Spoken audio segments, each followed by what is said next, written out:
بسم الله والصلاة والسلام على رسول الله صلى الله عليه وسلم يا أيها الذين آمنوا اتقوا الله وقولوا قولا سديدا እናንተ ያመናችሁ ሆይ አላህን ፍሩ ትክክለኛንም ንግግር ተናገሩ አማኞች ሆይ ይህ አያ ምክር ብቻ አይደለም የህይወት መንገድ ነው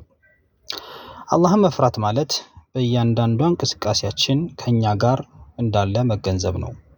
ብቻችንን ብንሆን በውስጣችንም በመናስበውም አብሮን እንዳለ ተቅዋ ማለት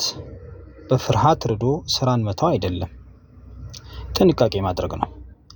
ከመጥፎ ነገር የሚጠብቀን የሚመራን በቀጥተኛው መንገድ ላይ የሚያጸናን ተቅዋ ነው ከዚያም አላህ እንዲህ ይላል ትክክለኛ ንግግርን ተናገሩ ትክክለኛ ንግግር ሲባል እውነተኛ ፍትሃዊ ከልብ የመነጨ የሚሰብር ሳይሆን የሚጠግን የሚያጠፋ ሳይሆን የሚያለማ ማለት ነው አንድ ንግግር የተሰበረ ልብን ሊጠግን ይችላል ታማኝነትን ሊያነግስ ይችላል መጨረሻንም ሊያሳምር ይችላል ስለዚህ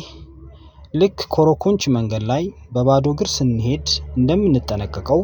ለምንናገረው ንግግር በዚያ መጠን መጠንቀቅ አለብን ተቅዋና ትክክለኛ ንግግር በአንድነት ሲገኙ አላህ ስራችንን እንደሚያሳምርልንና እንደሚምረን ቃል ገብቶልናል ንግግራችን ዓላማ ያለው መሆን አለበት አስቸጋሪ ሁኔታ ውስጥ ብንሆን እንኳን እውነትን እንናገር ስንመክር ከልባችን ይሁን ልባችንና ምላሳችን እምነትን ያንጸባርቁ ንግግራችን የጉዳት መሳሪያ ከማድረግ ይልቅ የመልካም ነገር ድልድይ እናድርገው በተቅዋ ልቦች ይነጻሉ በትክክለኛ ንግግር ህይወት ይቀየራል አማኝ በዚህ መልክ ነው ተጽዕኖን በዚህ ምድር ላይ የሚያሳርፈው በሚቀጥለው ዓለምም ድልን የሚጎናጸፈው። ወሰላሙ አለይኩም ወራህመቱላሂ ወበረካቱሁ